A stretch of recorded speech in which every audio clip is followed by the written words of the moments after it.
श्री कच्छ कड़वा पाटीदार सनातनी भाई बहनों ने रमेश वागड़ियाना सप्रेम नमस्कार।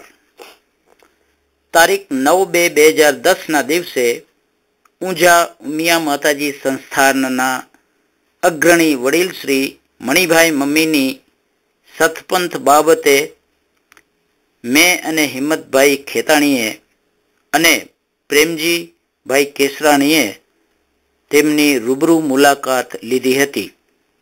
તે વખતે આપણે કેન્દ્રીય સમાજના માજી પ્રમુખ શ્રી વાલજીભાઈ વાડિયા તેમજ હાલના પ્રમુખ શ્રી રામજીભાઈ કરમસિંહને અમારી સમક્ષ જ ફોન કરીને મણિભાઈ મમ્મીએ પીરાણા સતપંથ બાબતે સ્પષ્ટ થઈ જવાની ભલામણ કરી હતી।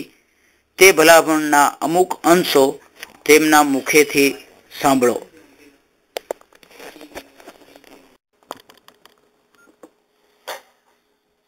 વાલજીભાઈ, હા વાલજીભાઈ બોલે। હા નમસ્કાર, જય માતાજી।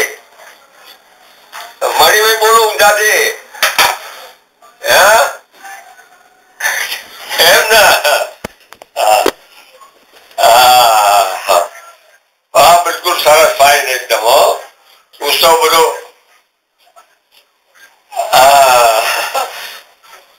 એમ ને?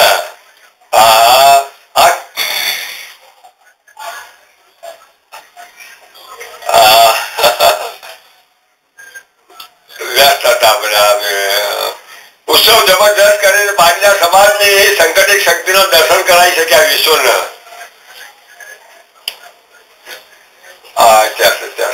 ઇતિહાસ લખાયો।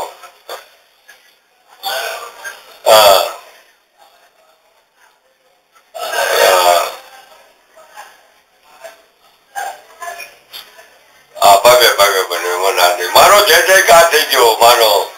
અને પાટીદાર સમાજની સંગઠિત શક્તિના દર્શન કર્યા લોકોએ કે ભાઈ આ પાટીદારો જ કરી શકે।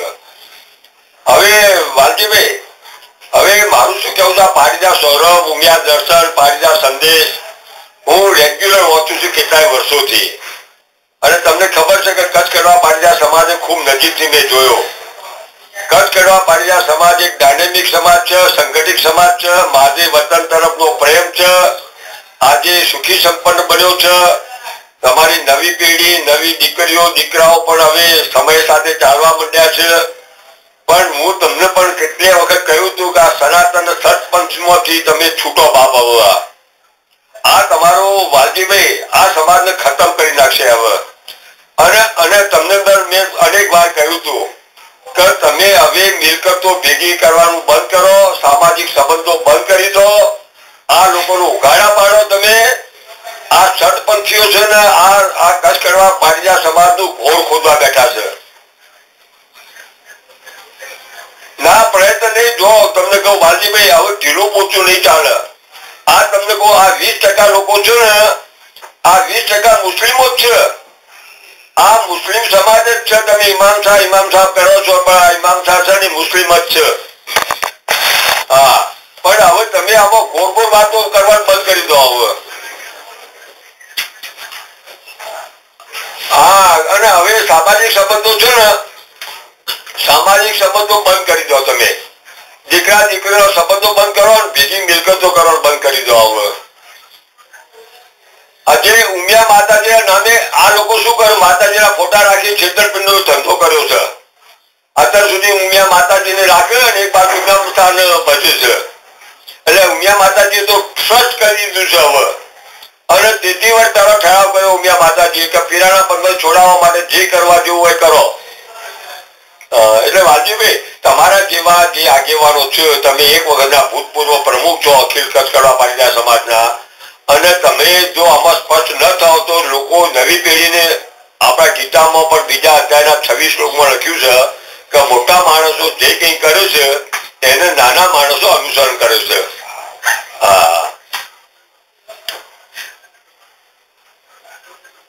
હા હા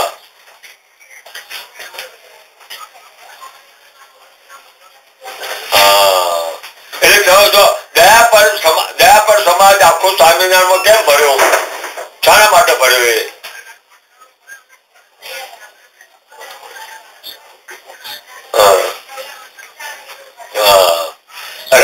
બાપા અને નારાયણ બાપાએ જે ભોગ આપ્યું છે એમાંનો અત્યારે આપણે તમે હું કોઈ કરી શકતા નથી. ઓગળો એ લોકોની જે હિંમત જોઈએ એ જમાનામાં નારાયણ બાપાના ઘેરથી જયારે બાપા ગુજરી ગયા હતા ભાડેથી માણસ લાવીને અગ્નિ સંસ્કાર કરવા ગયા હતા. એટલી ખબરદારીથી લડ્યા એ, અને આપણે નથી લડી શકતા અત્યારે. જો બેંગ્લોર મેં વાંચ્યું અત્યારે હાલ ઉમિયા દર્પણ આખું વાંચી ગયો તો બેંગ્લોર સમાજે ઠરાવ કરી દીધો કે જ્યાં સુધી તમે આનો ચોખવટ નહીં કરો ત્યાં સુધી સવર્ણ જયંતિ મહોત્સવમાં ભાગ નહીં લઈએ. ગઈકાલે કોઈક સુરેન્દ્રનગરમાં કોઈક મિટિંગ થવાની હતી, હા કઈક મિટિંગ હતી કઈક, એમાં પણ બધા ઠરાવ કરવા માટે તૈયાર હતા. પણ કેટલાક લોકો પાછું કોઈક અટકાયું, પણ નવી પેઢી કે અમે ઠરાવ કરીને મોકલી આપીશું. પણ તમારા જેવાય પણ હવે ચોખવટ કરવી પડશે. હો વાલજીભાઈ, ના કરો ભાઈ કરો, અમારે છોડાવો આવું સમાજમાં. શું બીજું કહો? બસ મજામાં.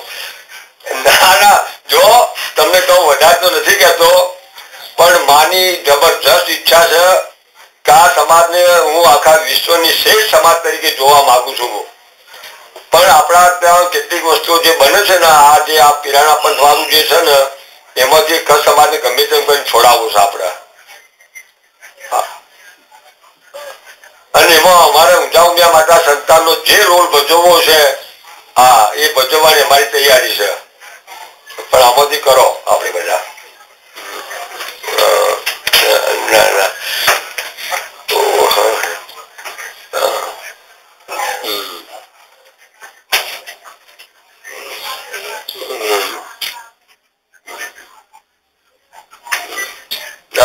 એનો પણ ઉકેલ લાવી દો. હવે આને સ્પષ્ટ થઈ જાઓ બધા મિલકતો નવા સંબંધો કરવાની દીકરા દીકરીઓના એ પણ કરી દો. હવે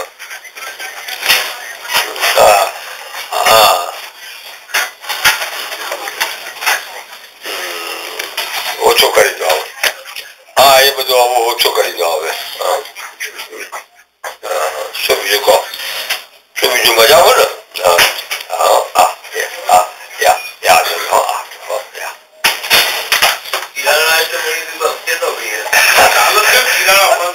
પિરાણા પંથમાં એવું હતું બાબુભાઈ, વર્ષો પહેલા ઇમામ શાહ કરીને એક મુસ્લિમ આવેલા સંત, અને ના તો આપણે પિરાણા ગામ ખરું ને, ઈરાનથી આવેલા પિરાણા ગામ છે આપણે અમદાવાદની બાજુમાં, ગીરમઠા, હા જેતપુરની બાજુમાં. એ પછી આપણા યાત્રા કરવા જતા હતા, પછી વરસાદ નહોતો થયો એટલે એમને ત્યાં આગળ પહેલા તો સમાજમાં બે રીતે ધર્મ માનતા હતા. એક ચમત્કારોથી, કારણ ભણેલો સમાજ નહોતો, અભણ સમાજ હતો. એટલે જે સંત ચમત્કાર બતાવો એટલે બીજા કશું સમજ્યા કર્યા વગર કે આ ભગવાન જ છે એ માનીને એને અનુસરતા હતા. આ આપણી સીધી સાદી વાક્યા હતી એ જમાનાની, 500,000 વર્ષ પહેલાની વાત છે. એટલે એને કહ્યું કે વરસાદ થશે, અને વરસાદ થયો એટલે એમને થયું કે આ ભગવાન જ છે.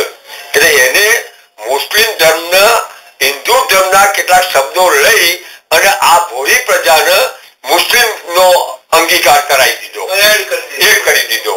એ પિરાણા પંથો આપણા કચ્છ કરવા પાટીદાર સમાજના જે ભાઈઓ ખેડૂત હતા બિચારા, એમને એમ થયું કે આ તો સાક્ષાત ભગવાનનો જ અવતાર છે એમ માનીને એને પૂજવા લાગ્યા. અત્યારે અમે પિરાણાઓ 3-4 વખત હું અભ્યાસ કરી આવ્યો છું.